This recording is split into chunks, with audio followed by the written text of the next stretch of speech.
In the year 1200 BC, a 9-year-old girl was dragged into a temple and told she would never leave. The priest called it a blessing. Her father called it payment. She called it by its real name, imprisonment, disguised as prayer. For 40 years, she would serve gods who never spoke back and men who spoke too much. This is the story Egypt carved into stone, then spent 3,000 years trying to forget. What happens next will destroy everything you thought you knew about the ancient world. Asha-Re's father won't look at her. They've been walking since before dawn, through narrow streets, still dark, past vendors setting up stalls, toward the massive stone walls of the Temple of Amun. Her hand grips his robe. He keeps pulling away. "Father, where are we going?" He doesn't answer. "Father, please. Be quiet, Asha." His voice cracks on her name. It's the last time he'll ever say it. The temple courtyard swallows them whole. Massive columns rise like stone forests. Priests glide past in white linen, silent as ghosts. Somewhere deep inside, voices chant hymns that echo off the walls. A priest approaches, tall, bald, his skin gleaming with oil. He wears a leopard skin over one shoulder. His eyes sweep over Asha like she's livestock. "This is the girl?" Her father nods, can't speak. "How old, Tom?" 9 years, healthy, no defects. The priest circles her slowly, lifts her chin with one finger. She tries to pull away. His grip tightens. "Open your mouth." She looks at her father. He won't meet her eyes. "I said open." She obeys. The priest examines her teeth, her tongue, nods. "The god accepts your offering. Your debt is cleared." Her father's knees buckle. He drops to the stone floor, forehead pressed down. "Thank you, Holy One. Thank you." He stands, turns, walks away. Asha's voice breaks. "Father." He doesn't stop. "Father." A hand clamps onto her shoulder, iron grip crushing. She tries to twist free. Can't. "Your father is gone, child. You don't have a father anymore. You belong to Amun now." She screams, kicks, claws at the priest's arm. He doesn't even flinch, just drags her across the courtyard while she fights, while she sobs, while she calls for a man who's already disappeared into the morning crowd. "Please, I'll be good. I'll work. Please don't." Everyone says that the first day. The breaking. They throw her into a small room with no windows. 4 priestesses wait inside, faces, blank eyes, cold. One holds a bronze razor. Asha backs against the wall. "What are you doing? Sit down." "No." 2 priestesses grab her arms. She thrashes, screaming. They slam her onto a wooden stool, hold her still. "Please, please, don't." The eldest priestess kneels in front of her. Her voice is soft, almost kind. "Child, listen to me. You can fight, and we will hold you down and shave you anyway. Or you can sit still, and it will be over quickly. Choose." Asha's chest heaves. Tears stream down her face. "Why are you doing this?" "Because the god demands purity, and hair is vanity. I want my mother." "You don't have a mother anymore." The priestess stands, nods to the others. They grab Asha's head, yank it back. She feels the razor, cold, sharp, scrape across her scalp. Once, twice, again and again, rough and merciless. Her braids fall. Her mother braided them yesterday, singing while she worked. Asha can still hear the song. Now the braids are on the floor, mixed with dust and old straw. She chokes on her sobs. "Stop, please." The eldest priestess slaps her. Not hard, just cold. "Servants of the god do not cry. You are nothing now.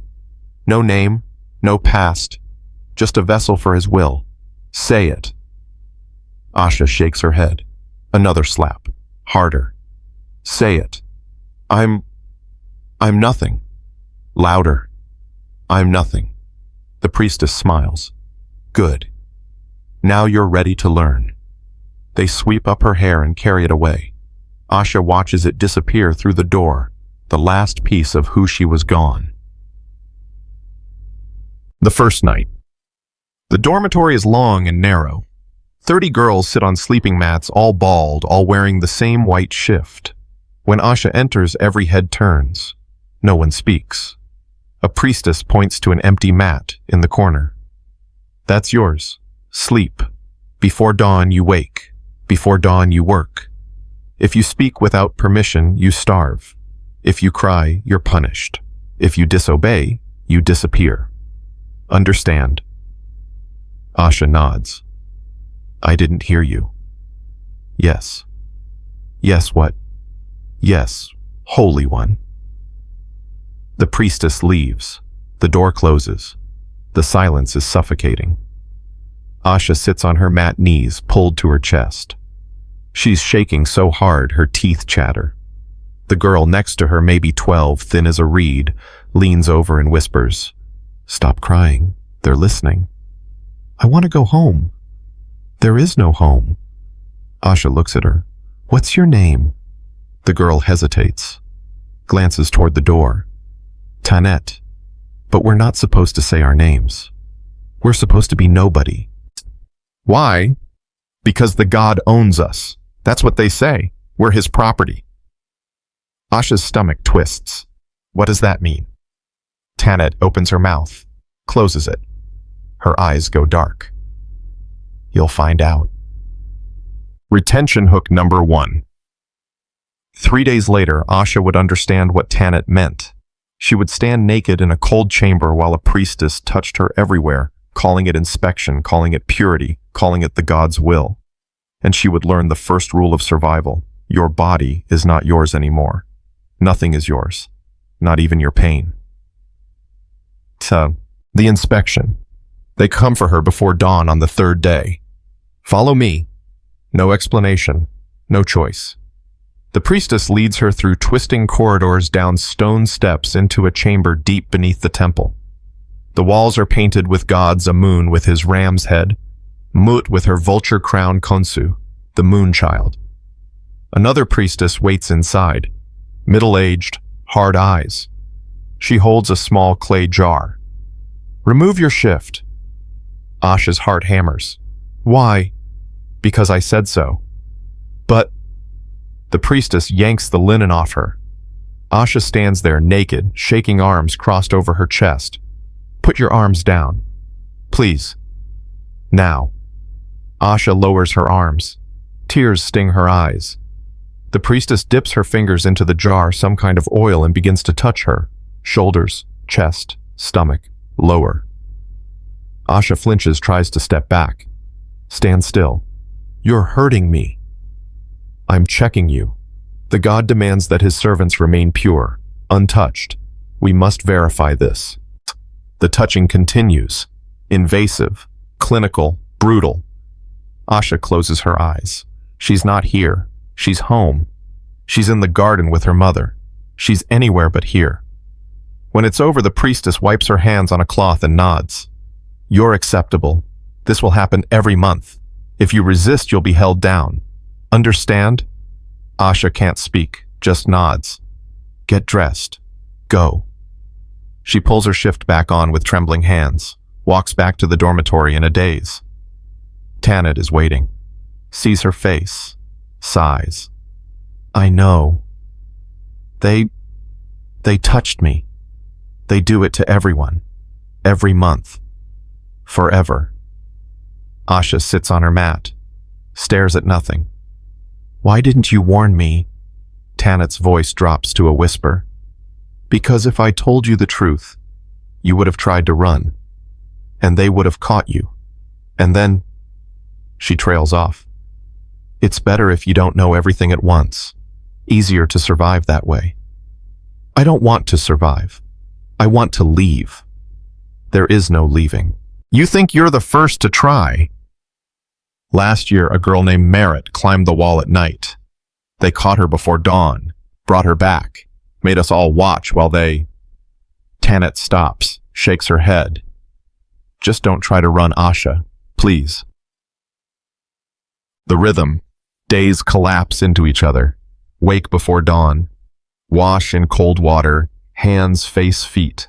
Stand in rows while a priest inspects them for dirt, for defiance, for anything he can punish. grind grain until their arms scream, bake bread for the god's altar.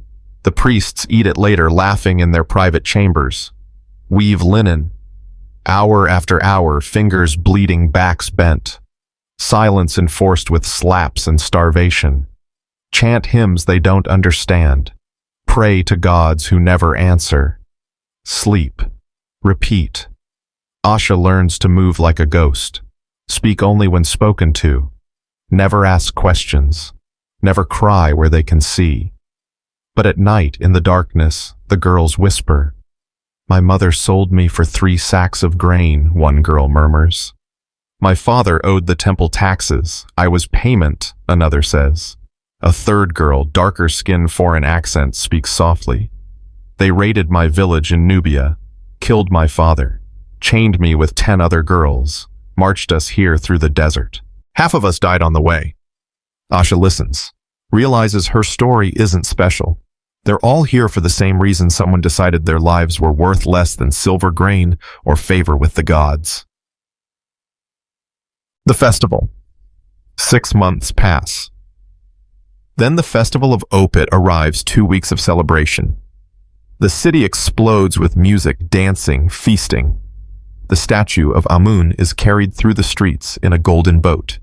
The temple girls are dressed in fine linen, given flowers painted with kohl. They're paraded through the crowds, dancing and singing. The people cheer. Blessed by the God-chosen ones. Asha dances because she has to, smiles because the priestess is watching, but inside she's screaming. That night, back in the dormitory, Tanit whispers, "Did you see how the priest looked at us today?" Asha nods. She did. They were choosing for the divine union. It happens every year after Opet. What's that? Tanit's face goes pale. You'll find out when you're older. Pray it's not you. The disappearance of Kia. 2 days later, they come for Kia. She's 14, gentle, always humming old songs under her breath. The priestesses dress her in white linen, finer than anything the girls have ever seen. Paint her face, braid a wig onto her bald scalp, drape her in gold. You are blessed, the eldest priestess says. Tonight you become the bride of Amun. Kia is led away. The other girls watch in silence. She doesn't come back that night. Or the next. Or the next. 3 days later she reappears. But she's different. Hollow. She sits on her mat and stares at the wall. Asha approaches carefully. Kia, what happened? Kia doesn't look at her. Her voice is flat. Dead. They said the god came to me. They said I was blessed. But it wasn't the god. Kia's eyes finally move, lock onto Asha's. It was a man in a mask. He smelled like wine and sweat. She stops, swallows. They lied. It's all a lie. Mini climax. Tanit's breaking point. 3 months later, Tanit breaks. It happens during the evening meal. The girls sit in rows eating in silence when Tanit suddenly stands. Her voice cuts through the quiet like a knife. This is wrong. Every head snaps toward her. A priestess steps forward. Sit down. No. Tanit's hands shake, but her voice is steady. I won't. Not anymore. We're not servants. We're prisoners. We were stolen, sold, traded like animals. And you call it holy. You call it the God's will. Sit. Down. My name is Tanit, she shouts. I came from Memphis. My mother's name was Hennet. I had a life before this. I was a person, and I won't forget. 2 priests grab her from behind. She screams, thrashes, kicks. Let go of me. Someone help, please. Asha starts to stand. The girl next to her grabs her arm. Don't. But you can't save her. You'll only join her. The priests drag Tanit out. Her screams echo down the corridor, getting fainter, fainter. Then silence. The priestess turns to the remaining girls. Her voice is calm, pleasant. Tanit has been sent to the desert to meditate on her disobedience. The god will decide her fate. But everyone knows the truth. Tanit is dead. The question. That night, Asha lies on her mat, eyes open, staring at the dark ceiling. She thinks about her father walking away, about the razor scraping her scalp, about Kia's empty eyes and Tanit's screams, about the priestess touching her every month, calling it inspection, calling it purity. A question rises in her mind, one that will haunt her for the rest of her life. If the gods are just, why do they allow this? And if the gods are not just, then what are we praying to? She whispers it into the darkness. No one answers, but the question doesn't go away. It grows, spreads, takes root. Because Asha is learning something the priests don't want her to know. Faith built on fear is just another word for control. And control, no matter how much incense you burn, always smells like rot. Retention. Hook number 2.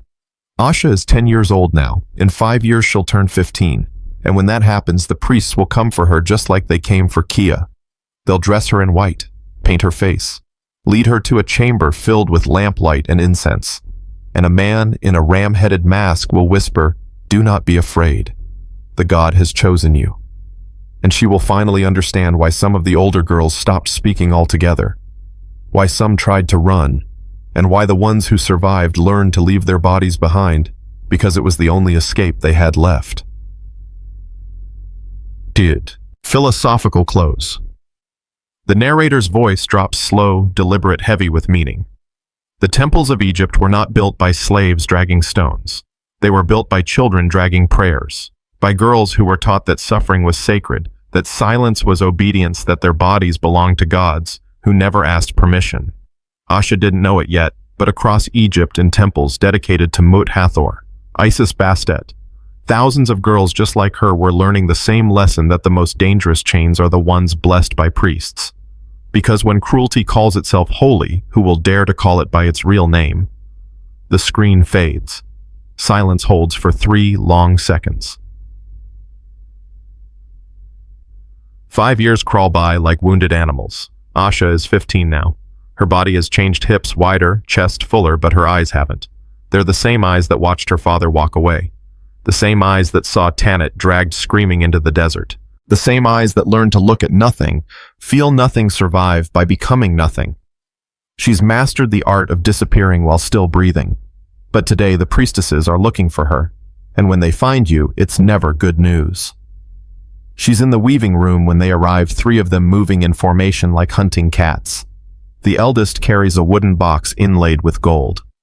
Asha-Re, come. The other girls keep weaving, eyes down, safer that way. Asha stands. Her legs shake. She knows what this is. She's watched it happen to others. Kia, Merit, Neferet. Girls who went into that chamber and came back hollow. Where are we going? The God has chosen you. 4 words. A death sentence, dressed as blessing. They lead her through corridors she's never seen before, deeper into the temple, away from the dormitories, toward the inner sanctum, where only priests are allowed. The air here smells different. Incense and something else. Something animal. They stop at a door carved with scenes of divine union, Amun embracing his consort, their bodies intertwined. The eldest priestess turns to face her. Tonight you become the bride of Amun. This is the highest honor a woman can receive. You will be bathed, anointed, dressed in sacred garments. When the god comes to you, you will submit with joy. Do you understand? Asha's mouth is dry. What if I don't want to? The priestess's smile doesn't reach her eyes. The god doesn't ask, he takes. Just like he took you 5 years ago. Just like he'll take your daughter someday if you bear one. This is the way it's always been. This is the way it will always be. She opens the door, pushes Asha inside. Prepare her. The room is small, windowless, lit by oil lamps that make shadows dance on the walls. A bath has been drawn, water mixed with milk and lotus petals. 4 young women wait, all former brides themselves. Their faces are masks. One of them, barely 20 with scars on her wrists, speaks softly. "Take off your shift." Asha doesn't move. Can't. "It's easier if you don't fight." "I don't want this." The woman's eyes flicker with something pity recognition, then go dead again. "None of us did. But here we are. Now take off your shift, or we'll do it for you." Asha's hands tremble as she pulls the linen over her head, stands naked, arms wrapped around herself. They guide her into the bath. The water is warm, almost too warm. They scrub her skin until it's raw, wash her scalp, oil her body until she gleams. Every touch is mechanical, efficient, void of tenderness. One woman brings the wig, long black, elaborately braided. Fits it onto Asha's bald head. Another brings the dress, white linen so fine it's nearly transparent, pleated and draped to emphasize every curve. They paint her face. Kohl around her eyes, red ochre on her lips, gold dust on her cheekbones. When they're finished, they stand back, study their work. "Beautiful," one murmurs. "The god will be pleased." Asha looks down at herself and wants to vomit. This isn't her body. This is a doll, a vessel, a thing they've decorated for slaughter. "What happens now?" The scarred woman answers. "You wait. When the moon rises, they'll come for you. They'll take you to the sacred chamber. The high priest will arrive wearing the mask of Amun, the ram's head. You've seen it in the paintings. He'll tell you the god has entered him, that it's Amun himself who touches you. He'll tell you to be still, to accept, to submit." She pauses.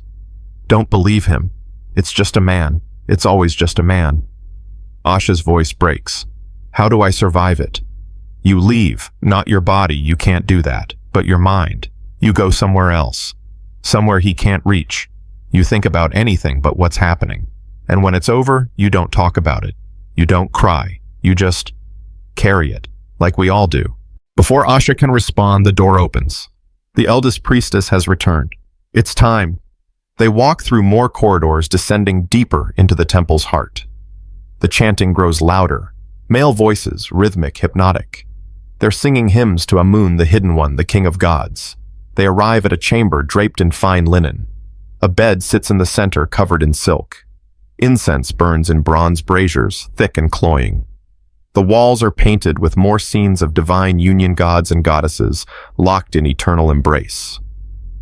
"Lie down," the priestess commands. "Please, lie down." Asha's legs give out. She collapses onto the bed, heart hammering so hard she thinks it might break through her ribs. The priestesses retreat to the corners of the room, silent witnesses. They'll watch everything. They always do. The chanting stops. Footsteps approach. Heavy. Measured. The door opens. He enters wearing the mask, ram's head, golden horns, eyes that stare without seeing. His body is draped in leopard skin and gold. He carries a staff topped with the Ankh symbol of life. But beneath the costume, he's just a man. Middle-aged. Thick around the middle. She can smell the wine on his breath, even from across the room. He approaches the bed, looms over her. "Do not be afraid, child." His voice is muffled behind the mask. "I am Amun, Lord of Thebes. I have chosen you to receive my blessing. Open yourself to me, and you will know divine ecstasy." He reaches for her. Asha's mind fractures. She's not here. She's home. She's in the garden with her mother, learning to braid flowers into chains. She's watching the Nile at sunset, water turning gold. She's anywhere but here. His hands are on her, rough, invasive. She closes her eyes, leaves her body behind. This is what they don't tell you about violation dressed as worship. It doesn't matter if you call it sacred. Pain is still pain. Theft is still theft. And when it's over, when he's finished grunting and sweating and taking what was never his to take, when he finally pulls away, adjusts his costume and tells her she's been blessed, she knows the truth. The gods didn't do this. Men did. Men in masks hiding behind prayers, using faith as permission. He leaves without another word. The priestesses help her sit up. One brings water. Another brings a cloth to clean the blood. It gets easier, the scarred woman whispers. After the first time, you learn how to float away faster. Asha stares at the wall. How many times? The divine union happens twice a year. Festival of Opet, Festival of the Valley. Sometimes more if the high priest dreams the god demands it. She pauses. You'll survive. We all do, because the alternative is worse. They dress her in a clean shift, lead her back to the dormitory. The other girls are asleep or pretending to be. Asha lies on her mat, stares at the ceiling. Her body aches. Her mind is numb. This is the rest of her life. Twice a year, maybe more, until she's too old or too broken. Then they'll move her to the kitchens, make her train the next generation of brides. And the cycle will continue. Endless, holy, blessed by gods who never intervene. Somewhere in the darkness, a girl is crying. Quiet, muffled, trying not to be heard. Asha doesn't cry. She's past that now. Instead, she makes a promise to herself, I will remember. I will remember who I was before they took it. I will remember my name, my mother's face, my father's betrayal. I will carry it all. And someday, somehow, someone will know the truth. Because silence is what they want. Silence is how they win. And Asha is done being silent, but speaking the truth in a place built on lies. That's how you get buried in the desert, forgotten, erased. She'll have to be smarter than that. 3 months pass. Asha bleeds. Not from injury from pregnancy that never took. The priestesses are disappointed. They inspect her again, checking for defects, for curses, for reasons the god seed didn't take root. Perhaps next time, the eldest says coldly, the god works in mysterious ways. Asha says nothing, but relief floods through her. No child. No daughter to inherit this hell. Not yet. Maybe not ever, if she's lucky.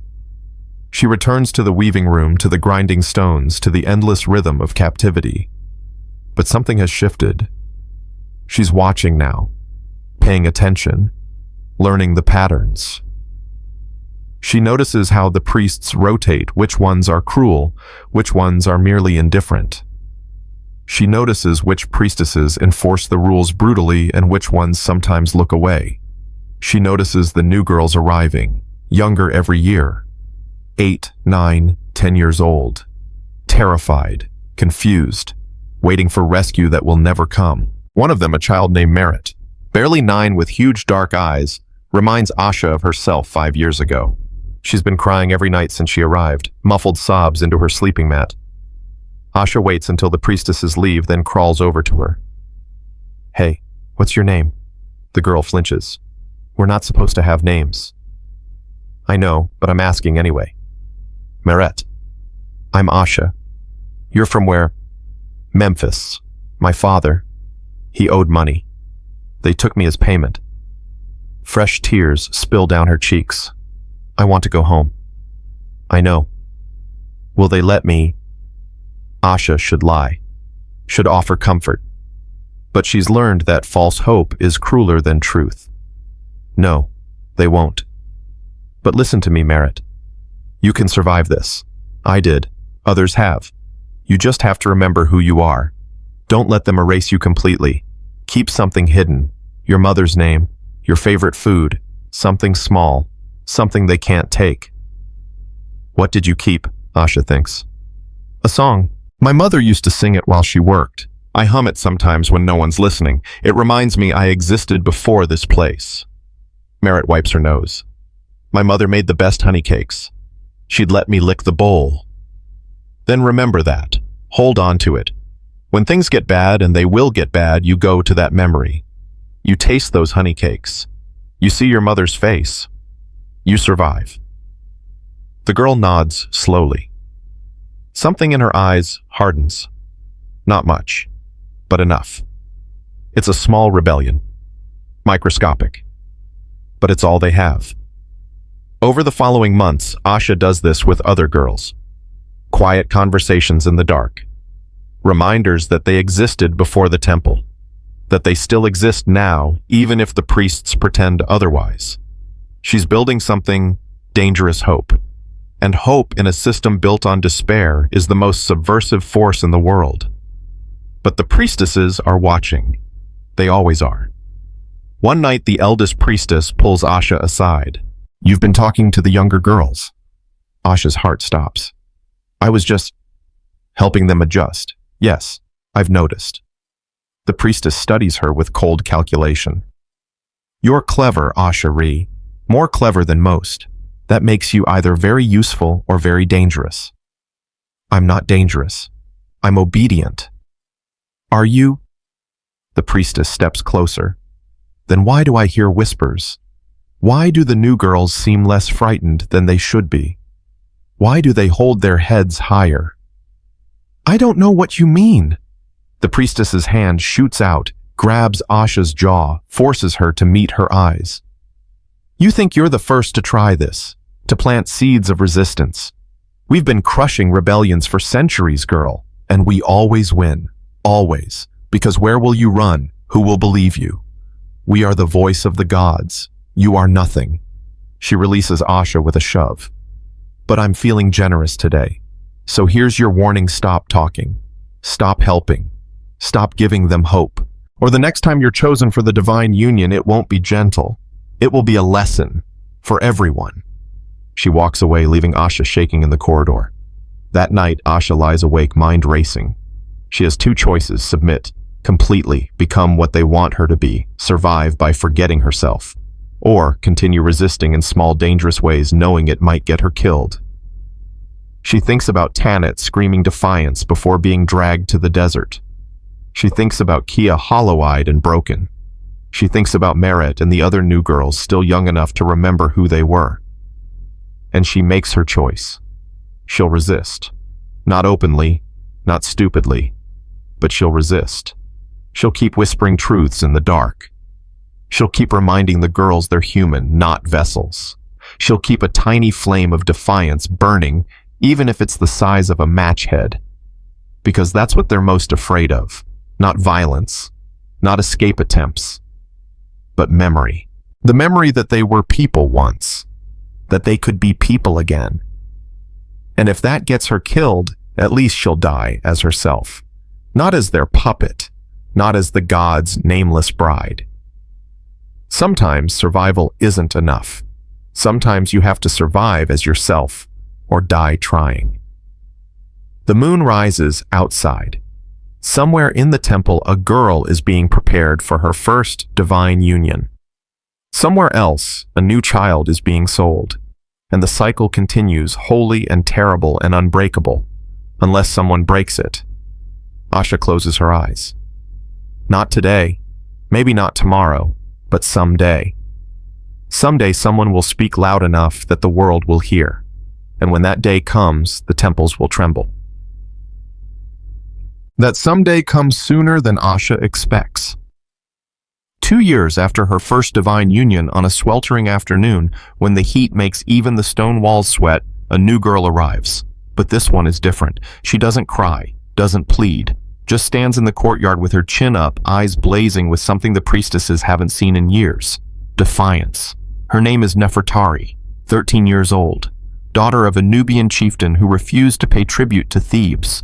So they took her instead, not as payment, but as punishment. A message carved in flesh: resist us and we take what you love most. Asha watches from the weaving room as they drag her in. The girl fights every step, kicks a priest in the shin, spits at a priestess. When they try to shave her head, she bites the hand holding the razor. They beat her for it. Not gently. She crumples to the ground, blood streaming from her nose. But when they haul her to her feet, she's still glaring. That night in the dormitory, Nefertari refuses to lie down. Just sits on her mat, arms crossed, staring at the door like she's waiting for her father's warriors to break through and rescue her. Asha approaches slowly. They're not coming. You don't know that. I do. Because they didn't come for me either. Or her. Or any of us. Asha sits down across from her. Your father might want to save you. But the temple has walls 40 feet high, guards at every entrance, and the blessing of the pharaoh himself. No one's coming. Nefertari's jaw tightens. Then I'll leave on my own. They'll catch you. I don't care. You should. Last year, a girl tried to climb the wall at night. They found her at dawn, dragged her to the courtyard, and made us all watch while they... Asha stops. The memory still burns. Just don't try it, please. Nefertari finally looks at her, really looks. How long have you been here? 7 years. And you've just accepted it. The question cuts deeper than it should. I've survived it. That's different. Is it? Nefertari leans forward. My father told me something before they took me. He said there are two kinds of slavery, the chains you can see and the ones you can't. The chains you can see you can break, but the ones in your mind, those are the ones that kill you. She pauses. Which kind are you wearing? Asha opens her mouth, closes it. No answer comes. Because Nefertari is right. Asha has been surviving by becoming smaller, quieter, more invisible. She's been surviving by forgetting she was ever anything else. That's not resistance. That's just slow death. Before she can respond, a priestess enters. Silence. Sleep. Now. Nefertari lies down without argument, but her eyes stay open, burning in the darkness. Asha lies awake too, mind churning. Something has shifted.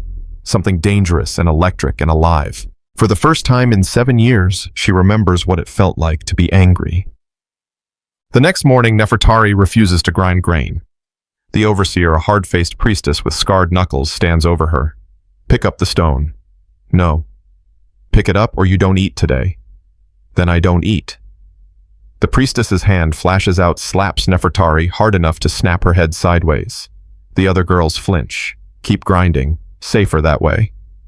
Nefertari straightens slowly. Blood trickles from her split lip. She smiles. That the best you can do? The priestess's face darkens. She grabs Nefertari by the hair, drags her out of the room. The door slams shut. Asha's hands shake on her grinding stone. She should feel nothing. She's watched this happen before. Resistance gets punished. Always. That's the rule. But something in her chest is cracking open. Nefertari returns 3 hours later. Her back is striped with welts from a reed cane. She sits down at her grinding stone without a word and begins to work. But she's still not broken. Asha can see it in her eyes. That night, Asha waits until the priestesses leave, then crawls over to her. You can't keep doing this. They'll kill you. Maybe. Nefertari's voice is steady. But at least I'll die fighting. What's your plan? Live another 40 years like this, bowing and scraping and pretending you're not human? I'm trying to survive. Surviving isn't living. Nefertari sits up, winces at the pain in her back. You know what my father taught me? That silence is violence. Every time you stay quiet when something's wrong, you're helping the people who hurt you. You become part of the machine. Asha's throat tightens. What do you want me to do? Stand up and shout. They'll drag me to the desert just like they did to Tanit. Who's Tanit? A girl who tried what you're trying. She's dead now. Then she died free. Nefertari's eyes lock onto hers. Better than dying piece by piece in here. The words hang in the air like smoke. Asha wants to argue, wants to explain that survival requires compromise, requires bending, requires becoming less so you can continue to be at all. But she can't. Because deep down she knows Nefertari is right. She's been dying piece by piece for 7 years. 3 days later, during the Festival of the Valley, Nefertari makes her move. The girls are lined up in the courtyard waiting to be paraded through the streets. Priests and priestesses swarm around them, adjusting their linen, checking their makeup, making sure they look appropriately holy. Asha stands next to Nefertari, whispers urgently, whatever you're planning, don't. I'm not planning anything. Liar. Nefertari's smile is sharp. Just follow my lead. Or don't. Your choice. The procession begins. They're marched through the temple gates into the streets of Thebes. Thousands of people line the route cheering, throwing flowers, reaching out to touch the gods' chosen ones. Asha has done this a dozen times. Smile, wave, pretend you're blessed. But Nefertari doesn't smile. Doesn't wave, just walks head-high eyes, scanning the crowd like she's looking for something. Then she sees it. A gap between two guards. A side street narrow and shadowed. She bolts. 1 second she's in the procession. The next she's sprinting bare feet, slapping stone linen shift streaming behind her. Chaos erupts. Priests shout. Guards give chase. The crowd gasps, murmurs, points. Asha's heart hammers. This is it. Nefertari's going to die today. But before the guards can catch her, something unexpected happens. A man in the crowd, weathered face, calloused hands. Probably a laborer, steps into the guard's path. Stumbles, falls, blocks them just long enough for Nefertari to disappear around a corner. Another woman throws a basket of fruit, scattering it across the street. The guards slip, curse, lose precious seconds. They're helping her. The people of Thebes are helping her escape. Asha's breath catches. She's never seen this before. Never imagined it was possible. But then more guards arrive. Soldiers from the pharaoh's garrison armed with spears. They spread out, methodical, efficient. 10 minutes later, they drag Nefertari back. She's still fighting, kicking, screaming. I won't go back, I won't. A soldier hits her in the stomach. She doubles over, gasping. They haul her to the temple courtyard and throw her down in front of the high priest. The same one who wore the ram's head mask. The same one who violated Asha and called it blessing. He looks down at Nefertari with cold eyes. You have defied the god. You have shamed this sacred place. You have rejected the honor bestowed upon you. He pauses. There is only one punishment for such blasphemy. Asha's stomach drops. No, not this. Take her to the desert. Let the god judge her. 2 guards grab Nefertari. She thrashes wild-eyed. You're not gods. You're murderers, thieves, liars. The high priest's face doesn't change. Bind her mouth. The god doesn't need to hear her heresies. They stuff a cloth in her mouth, tie it tight, drag her toward the gates. Nefertari's eyes find Asha's. Wide, terrified, pleading, and something inside Asha snaps. She steps forward. Wait. Every head turns. The courtyard goes silent. The high priest's eyebrows rise. You have something to say, Asha-Re. Her mouth is dry. Her legs shake, but the words come anyway. She's just a child. She's scared. She doesn't understand. She understands perfectly. She chose defiance. Now she faces consequences. Please, give her another chance. I'll watch over her. I'll make sure she obeys. Just don't. Enough. The priest's voice is steel. You forget your place. The god's will is not subject to negotiation. He nods to the guards. They resume dragging Nefertari away. Asha's voice rises desperate. The god didn't decide this. You did. You're just a man. A man who hides behind masks and calls rape holy. The words are barely out before a hand slams across her face. She staggers, tastes blood. The high priest looms over her. You dare speak such filth in this sacred place. It's not filth, it's truth. His hand strikes again. Harder. She falls. Take her as well. Let the desert cleanse them both. Guards grab Asha. She doesn't fight. Just lets them lift her, drag her alongside Nefertari. The other girls watch in silence. Horror struck. Helpless. Merit, the 9-year-old Asha befriended, starts to cry. A priestess slaps her quiet. They're marched out of the temple through the city gates into the desert. The sun is merciless. The sand burns their feet. After an hour's walk, the guards stop. One of them unties Nefertari's gag, cuts the ropes binding both girls. You have water for 1 day, food for 2. The nearest village is 3 days' walk east. The temple is 2 days west. Choose wisely. They turn and leave. Asha and Nefertari stand alone in the vast, burning emptiness. For a long moment, neither speaks. Then Nefertari laughs. It's a broken, half-mad sound. We're going to die out here. Probably. Was it worth it? What you said back there? Asha thinks about it. About 7 years of silence. 7 years of swallowing truth. 7 years of dying piece by piece. Yes, it was worth it. Nefertari nods slowly. Good, because I'm not dying quiet. If we're going to die out here, we're dying loud. She cups her hands around her mouth and screams into the desert. My name is Nefertari, daughter of Chief Amosi of Nubia. I am not the god's property. I am not a vessel. I am human, and they can't take that from me. Her voice echoes off the dunes, defiant and raw and alive. Asha feels something stir in her chest, something she thought the temple had killed years ago. She lifts her own voice. My name is Asha-Re. My mother's name was Ioret. My father sold me when I was 9, and I remember everything. They scream until their voices crack, until their throats burn, until the words become prayers, become weapons, become the only resistance they have left.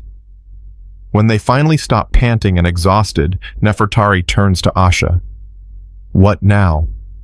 Asha looks east, toward the distant villages, toward freedom maybe, or just a different kind of death. We walk, and we survive, because that's what they don't want us to do. They start walking, the sun beats down, the sand stretches endless. They have one water skin between them nearly empty. Their feet blister, their lips crack, but they're walking towards something instead of away from it. And that makes all the difference. Hours pass. The sun begins to set, painting the sky in shades of blood and gold. Nefertari stumbles, catches herself. I can't keep going. Yes, you can. Asha, I'm serious. I'm done. Asha grabs her arm, hauls her upright. You wanted to die loud, remember? You wanted to die free. Well, we're not dead yet, so move. They walk through the night. When dawn breaks, they're still alive. Barely. The water skin is empty. Their mouths are full of sand. Vultures circle overhead. Asha's vision blurs. She's not sure if she's walking towards something or just hallucinating. Her mind drifts. She sees her mother, sees Tanit, sees Kia's hollow eyes. Then she sees something else, something real. Smoke, thin and gray rising from behind a dune. Nefertari. Look. They crest the dune and find a small encampment. Bedouin traders, 3 men and 2 women sitting around a fire. Their camels are tethered nearby. One of the men spots them, stands, reaches for a knife. Asha raises her hands. Please, we need help.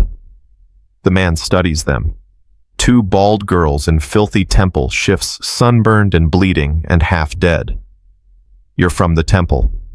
Asha nods, doesn't see the point in lying. Why did you leave? We didn't leave. We were thrown out, left to die. The man exchanges glances with his companions. One of the women stands, approaches carefully. She's older face, weathered by sun and time. Why? Asha's voice is hoarse. Because I told the truth. Because I said the priests are liars. Because I said the divine union isn't holy, it's rape. The woman's expression doesn't change, but something flickers in her eyes. Recognition, maybe even respect. She turns to the others, speaks in a dialect Asha doesn't fully understand. They argue briefly, then the woman nods. She hands Asha a water skin. Drink, slowly. Asha drinks. The water is warm, tastes like leather, and it's the most beautiful thing she's ever experienced. Nefertari drinks too, then collapses into the sand, sobbing with relief. The woman kneels beside them. The temple will be looking for you. I know. If we help you, we risk their anger. I know. The woman considers this, then smiles faintly. My daughter was taken by the temple 10 years ago. I never saw her again. The priest said she was blessed. I said she was stolen. She stands. You can travel with us to the next village. After that, you're on your own. Understood? Yes, thank you, the woman shrugs. Thank me when you're still alive in a week. They rest for 2 hours, eat dates and dried fish. Then the caravan packs up and moves east. Asha and Nefertari walk behind the camels, silent, processing what just happened. They're alive, against all odds, against the temple's will, against the desert itself. They're alive. And for the first time in 7 years, Asha feels something she'd almost forgotten existed. Hope. Freedom is never given. It's taken. And the price is always higher than you think you can pay until you realize that living without it costs even more. 3 days later, they reach a village on the edge of the desert. The Bedouins leave them there with a little food and a warning.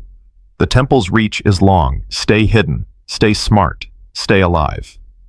Asha and Nefertari stand in the village square watching the caravan disappear into the heat shimmer. They're free. Sort of. For now.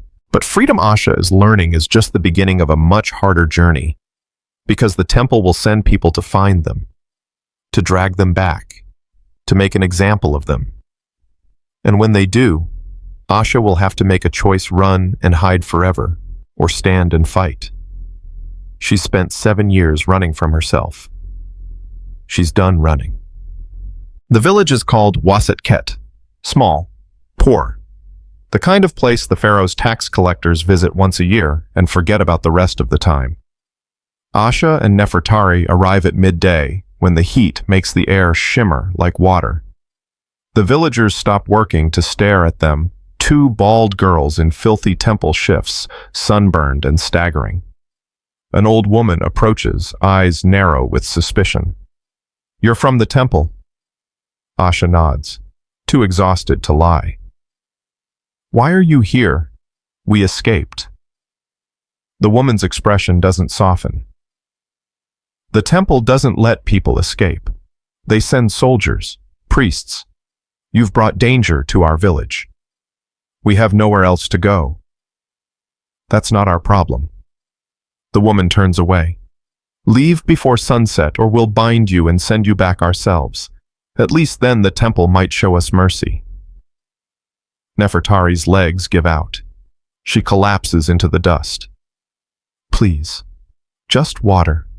Just one night. Then we'll leave." The old woman hesitates, looks at Nefertari's blistered feet, her cracked lips, the desperation in her eyes. Finally, she sighs. "One night, in the grain shed. And if soldiers come, we tell them we found you stealing and we're about to return you. Understood?" "Yes, thank you." They're led to a small shed at the edge of the village. It smells like barley and mice, but it's shelter, shade, safety for now.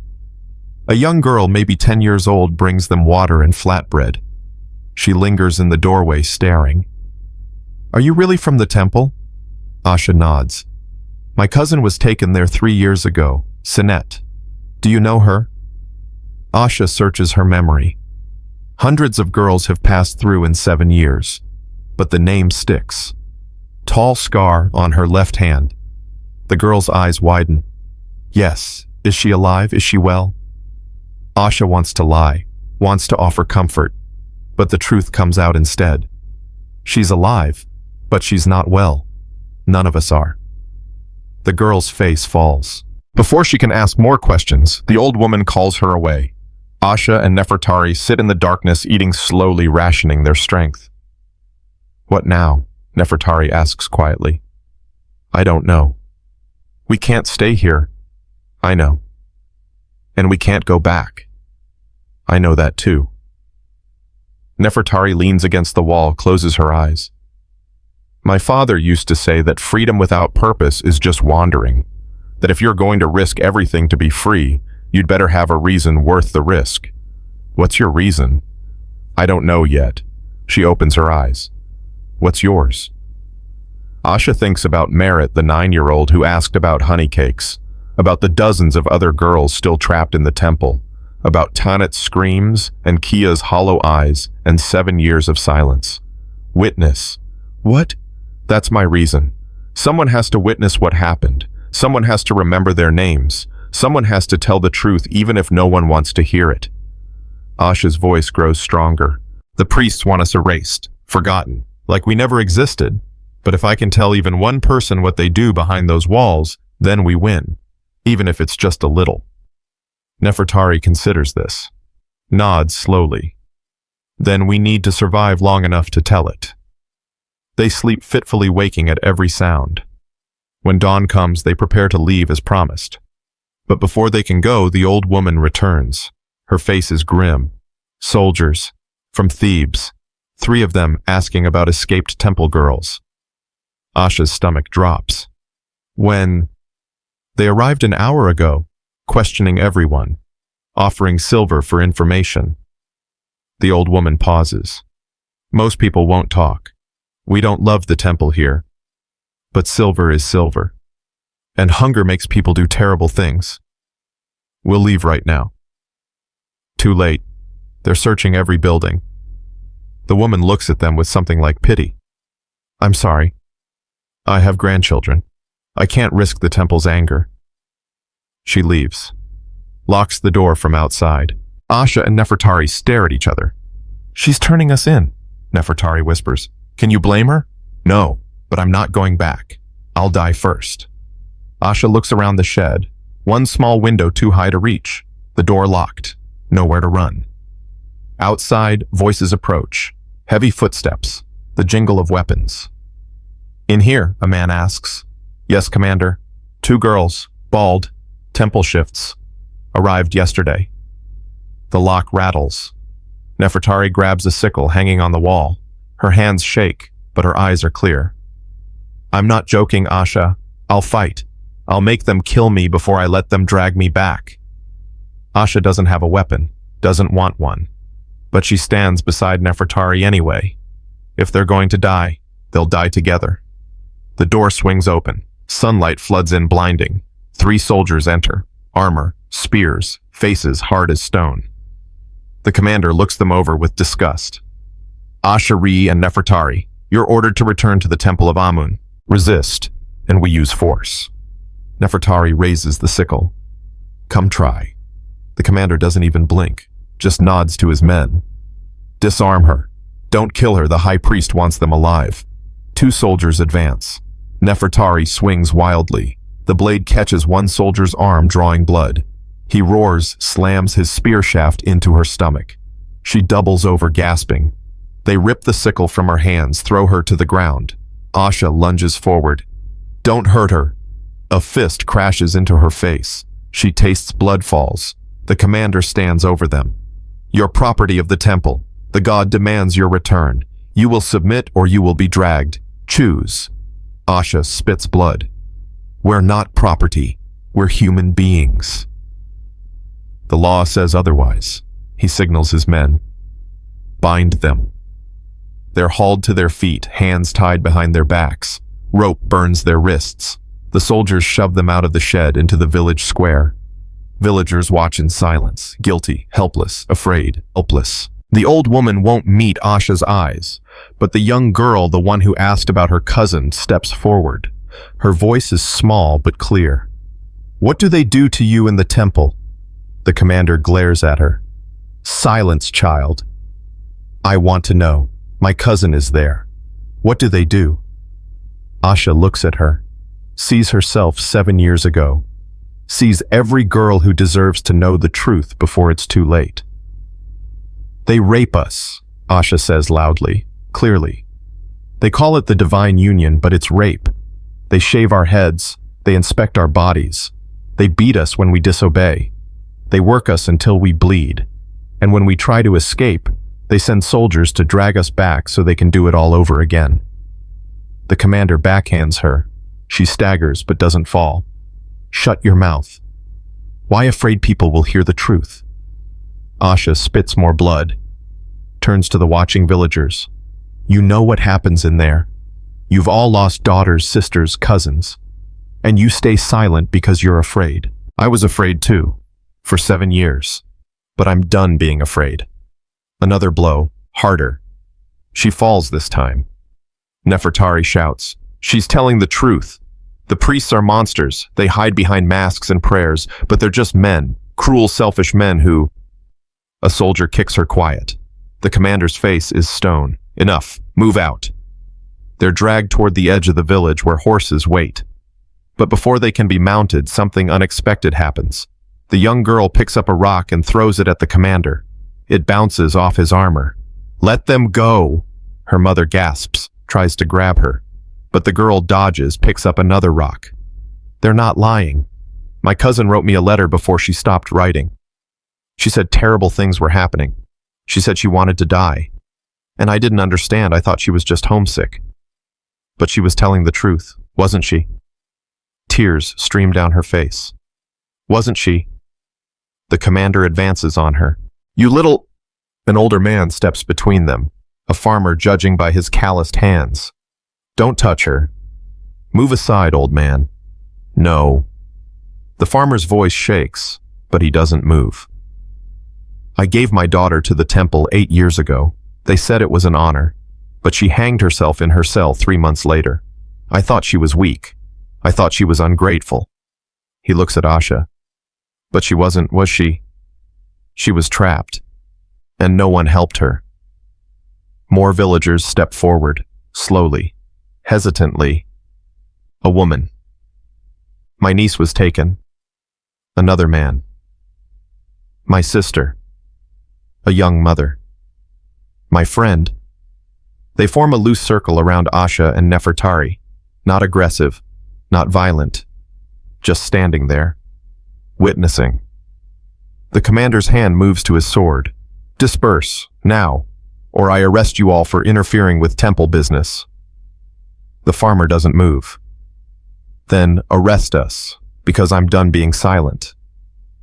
For a long moment, no one breathes. The commander could call for reinforcements, could slaughter half the village if he wanted. The temple's authority is absolute, but he's outnumbered 50-3, and these people aren't soldiers. They're farmers, potters, weavers, but they're angry. And anger, when it finally breaks free after years of silence, is more dangerous than any weapon. He makes a calculation, decides it's not worth it. The high priest will hear about this, all of you. He spits at the farmer's feet. Enjoy your defiance while it lasts. He turns to his men. Leave them. We'll report that they died in the desert. Let the villagers deal with the consequences. The soldiers mount their horses and ride away. The villagers exhale collectively. Some cry. Some embrace. Some just stand there stunned at what they've done.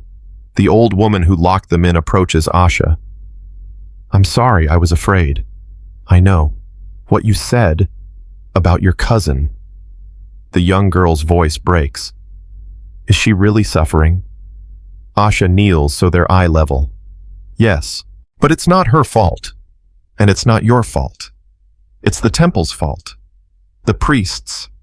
The system that protects them. She pauses. But you helped change something today. You spoke up.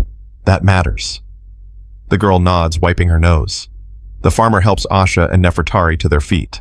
You can't stay here. When the high priest hears what happened, he'll send more soldiers.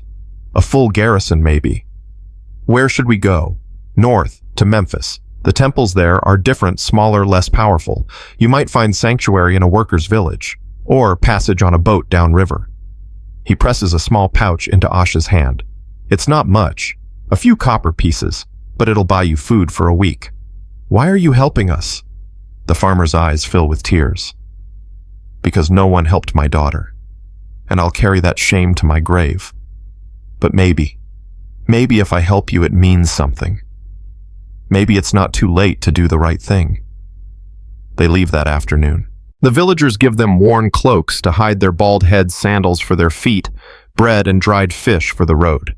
As they walk north, Nefertari says quietly, What happened back there? That's never happened before, has it? No, never. Why now? Asha thinks about the farmer's tears, the young girl's defiance, the silence finally breaking. Because someone told the truth. And once the truth is spoken, it can't be unspoken. It spreads, like fire, like plague, like hope. They walk through the afternoon, into evening, into night. The stars emerge cold and distant. Behind them, Wasetket disappears into darkness. But Asha knows what happened there will echo. One village stood up. One community chose defiance over fear. It's a small thing, a tiny crack in the temple's power, but cracks spread, and walls, no matter how high, eventually fall. The bravest thing you can do is tell the truth in a world built on lies. Not because it will change everything immediately, but because someone somewhere will hear it and find the courage to say me too. 3 days later, they reach the Nile. Find a fisherman willing to take them north in exchange for work. They spend 2 weeks on the river mending nets, cleaning fish, sleeping under the stars. The fisherman doesn't ask questions, doesn't want to know.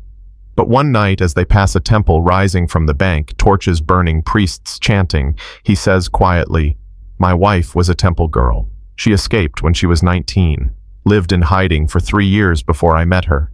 She never talked about what happened inside, but sometimes at night, she'd wake up screaming, and I'd hold her until the shaking stopped." He looks at Asha. "Whatever you're running from, I hope you make it far enough that it can't catch you." "Me too." They reach Memphis at dawn. The city is massive, 3 times the size of Thebes. Crowded, chaotic, easy to disappear in. The fisherman leaves them at the docks. "Good luck, you'll need it." Asha and Nefertari stand on the dock watching the river traffic boats loaded with grainstone livestock. The city sprawls before them, alien and overwhelming. "Now what?" Nefertari asks. "Now we survive, find work, build a life."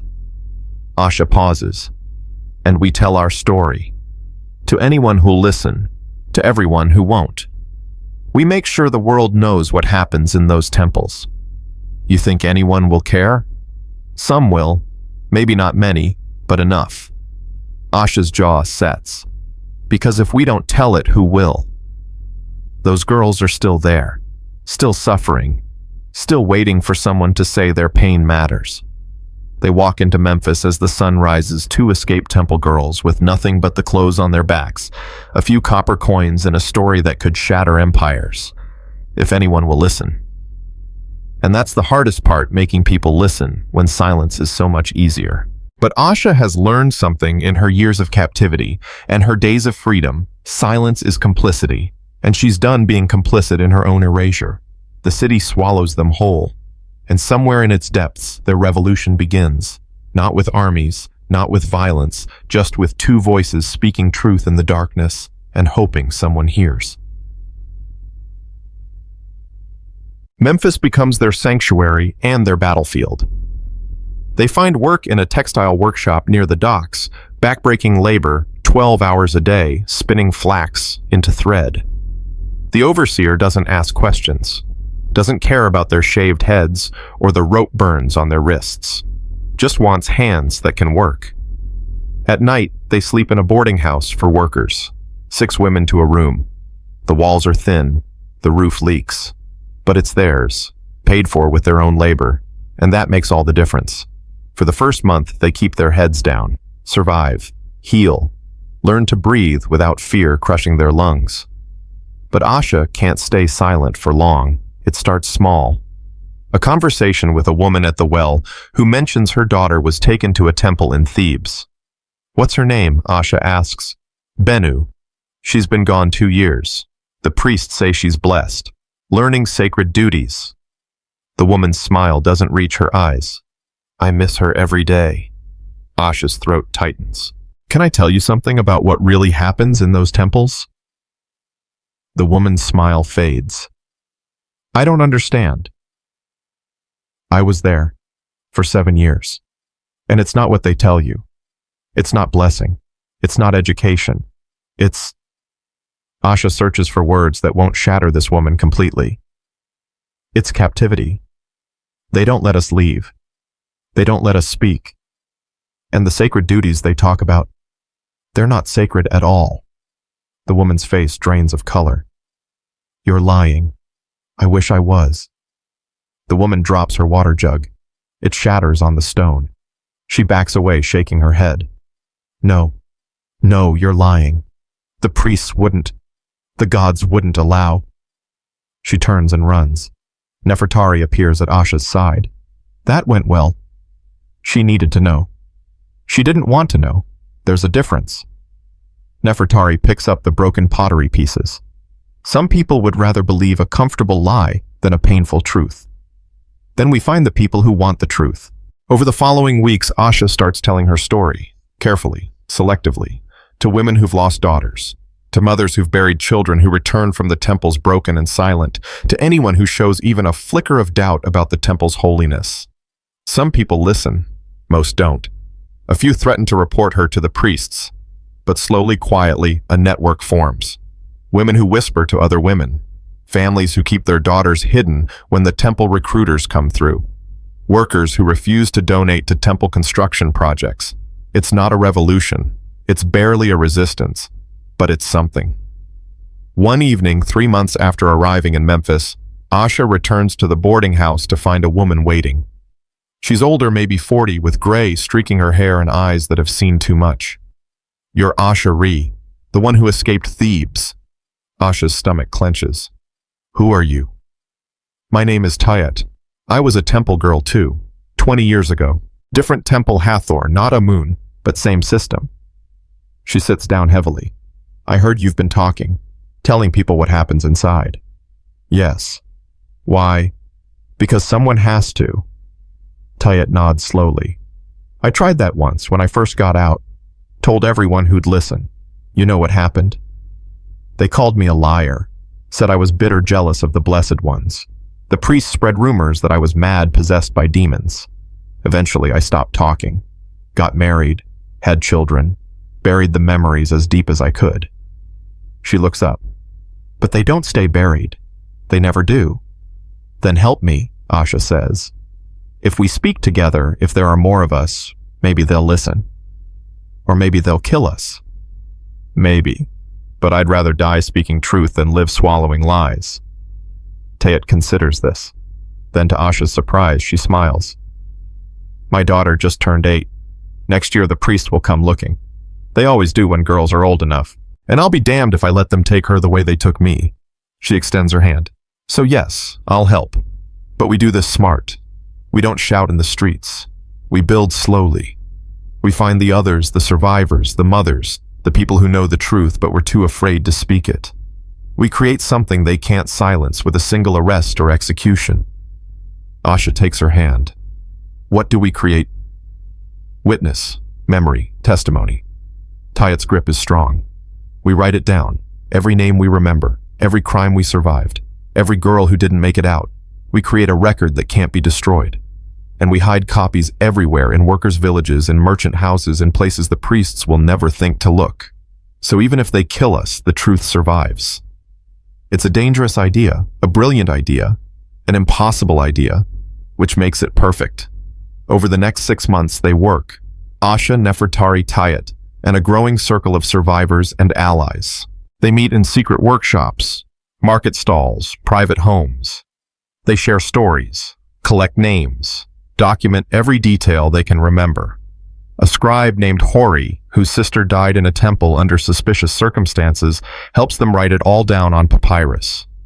Not in the formal script of the priests, but in the simpler, demotic writing that common people can read.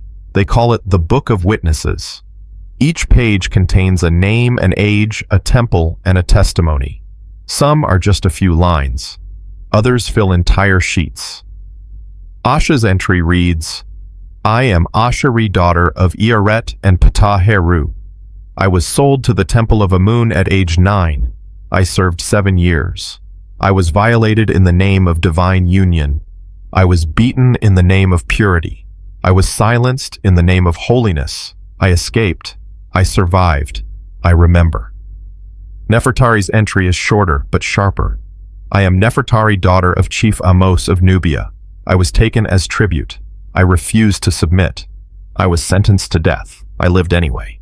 The gods did not save me, Defiance did." Tayet's entry makes Asha cry, "I am Tayet. I cannot remember my mother's name, they took that from me. But I remember the girl in the cell next to mine. Her name was Sat Hathor. She was 12. She hanged herself with her own shift. The priest said she was weak. I say she was brave. I say she chose the only freedom they left her. I say her name so someone remembers she existed." Page after page, name after name. a litany of suffering and survival. When the first copy is finished, they hide it in a grain storage building owned by a sympathetic merchant. The second copy goes to a workers' village outside Memphis. The third gets sealed in a clay jar and buried beneath a fig tree. They create 7 copies in total. 7 chances for the truth to survive. But truth, when it threatens power, always comes with consequences. One morning, Asha arrives at the workshop to find temple guards waiting. Not the soldiers who chased them through the desert, different ones. More of them. Led by a priestess from Memphis's Temple of Ta. The priestess is younger than Asha expected, maybe 30, beautiful in a cold, calculated way. She holds one of the papyrus sheets. Someone talked, someone betrayed them. Asha-Re, you've been busy. Asha's heart hammers, but she keeps her voice steady. I don't know what you're talking about. Don't insult my intelligence. The priestess holds up the papyrus. You and your collaborators have been spreading lies about the sacred temples, forging documents, inciting doubt among the faithful. She steps closer. This is heresy, punishable by death. It's not lies, it's testimony. Testimony from criminals and madwomen, hardly credible. We're not criminals, we're survivors. The priestess's smile is ice. You're whatever the priests say you are, and right now they say you're a threat. She signals the guards. Arrest her. The high priest of Ptah wishes to question her personally. The guards move forward. Asha backs away, looking for an escape route. There isn't one. But before they can grab her, someone shouts from across the workshop. She's not alone. Tayet steps forward. Then Nefertari. Then Hori the scribe. Then 3 more women survivors. Asha didn't even know had joined them. They form a line between Asha and the guards. If you arrest her, Tayet says calmly, you arrest all of us. The priestess laughs. Fine. More heretics to execute. Execute us then. But know this, we've made copies. 7 of them, hidden throughout Memphis. You can kill us, but you can't kill the truth. It's already spreading. And every time you silence one voice, 10 more will rise to replace it. The priestess's smile falters. Because she knows Tayet is right. They can arrest a dozen people, even execute them. But the document is out there. The testimony is recorded. The witnesses have spoken. And once words are written, they're almost impossible to destroy completely. The priestess makes a calculation. Decides martyrdom would be worse than letting them live. You have 1 week to leave Memphis, all of you. If you're found within the city boundaries after that, you will be arrested and executed. Am I clear? Crystal, Asha says. The guards leave. The priestess leaves. The workshop exhales collectively. Nefertari turns to Asha. We have to run again. I know. Where this time, Asha thinks. Everywhere. We split up. Each of us takes a copy of the book and goes to a different city. We keep spreading the testimony. We keep speaking until they can't silence us anymore. Tayet nods. It's a good plan. Dangerous, but good.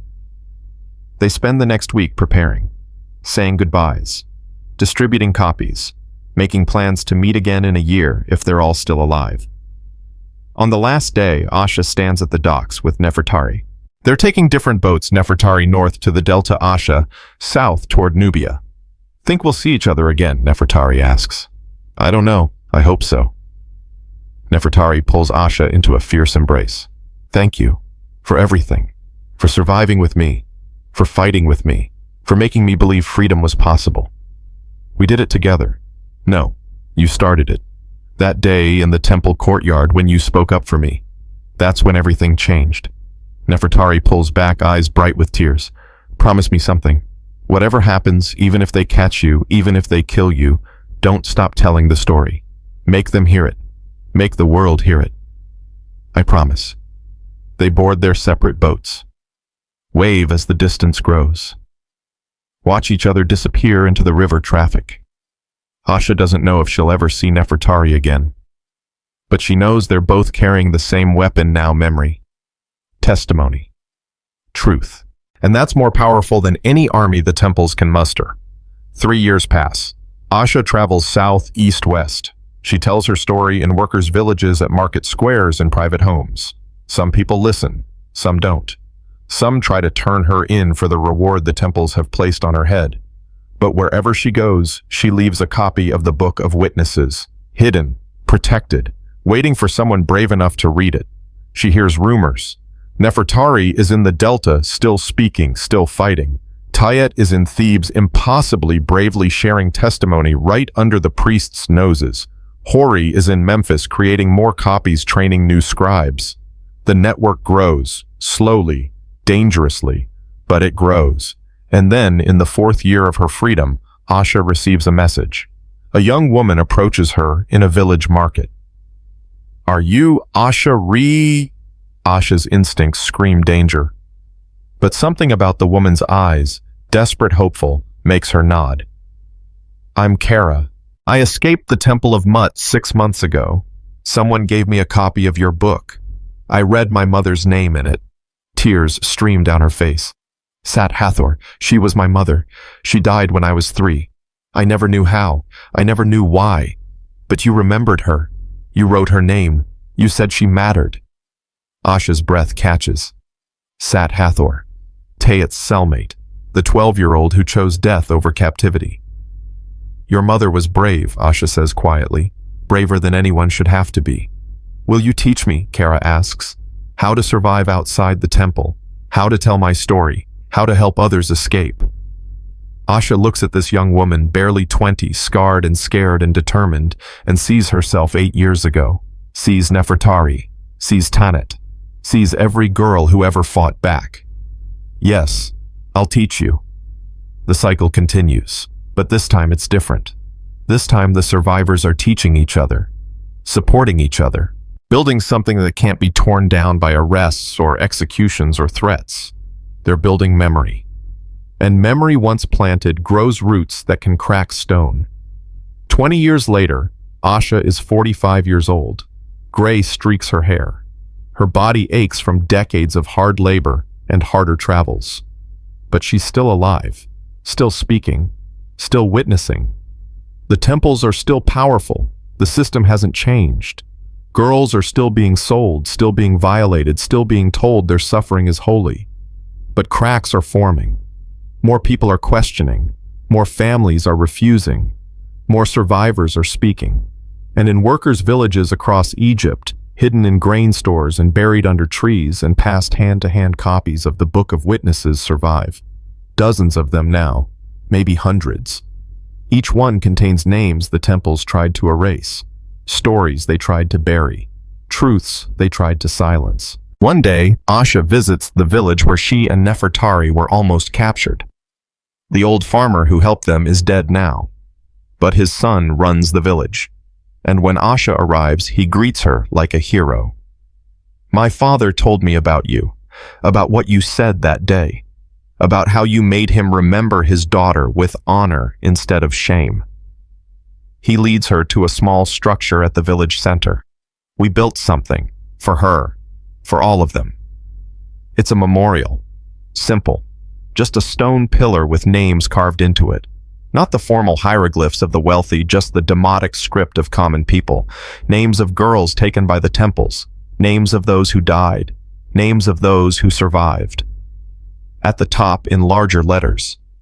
They were told they belonged to the gods, but they belonged to themselves. We remember. Asha traces the letters with her fingers, finds Tanit's name, Kia's, Sat Hathor's, so many others. "This is beautiful," she whispers. "It's because of you. You taught us that silence is complicity, that remembering is resistance." The farmer pauses. There are other villages doing this now, building memorials, speaking names, teaching their daughters that they have a choice. Asha's eyes fill with tears, not from sadness, from something else, something she hasn't felt in decades. Hope. The temples still stand.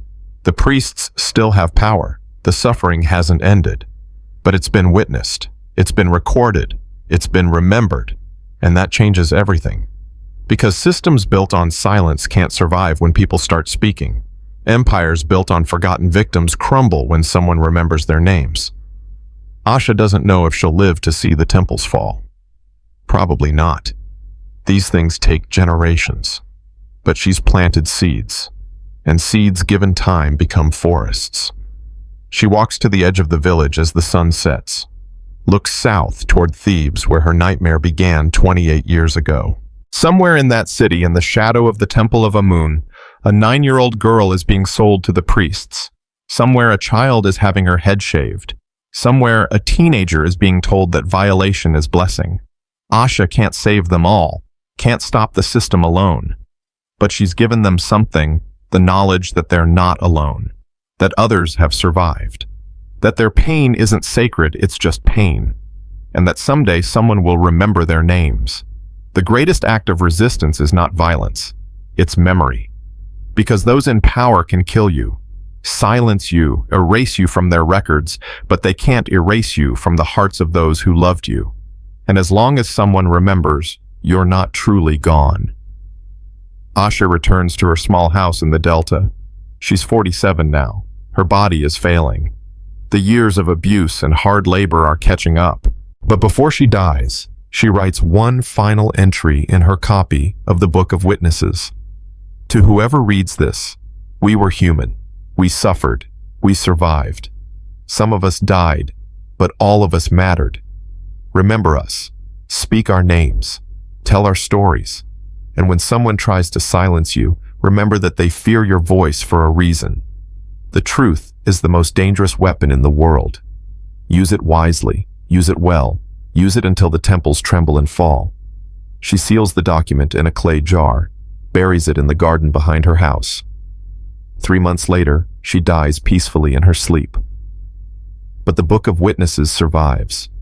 Dozens of copies scattered across Egypt, passed from hand to hand, generation to generation. And 3,000 years later, archaeologists digging near ancient Memphis find a clay jar buried beneath the ruins of a house. Inside, papyrus miraculously preserved. On it, hundreds of names, hundreds of testimonies. The voices of women the temples tried to erase. The voices of Asha-Re Nefertari, Tayet Sat Hathor, Kia Tanet, and countless others who refuse to be forgotten. Their temples are ruins now. Their priests are dust. Their gods are silent. But the women they tried to silence, their voices echo still. And that in the end is the only victory that matters. If you believe their names deserve to be remembered, share this story. Write a name in the comments, any woman whose voice was silenced, whose story was erased, whose suffering was ignored. Because remembering is how we resist. And resistance is how we honor the dead while protecting the living. The screen fades to black. Silence holds. Then white text appears. The temples of Egypt enslaved thousands of girls over centuries. Most of their names are lost forever, but some survived in fragments, papyrus scraps, graffiti whispers carved into stone. This story honors them all, the named and the nameless, the survivors and the silenced. May we never forget what was done, and may we never allow it again. Fade out.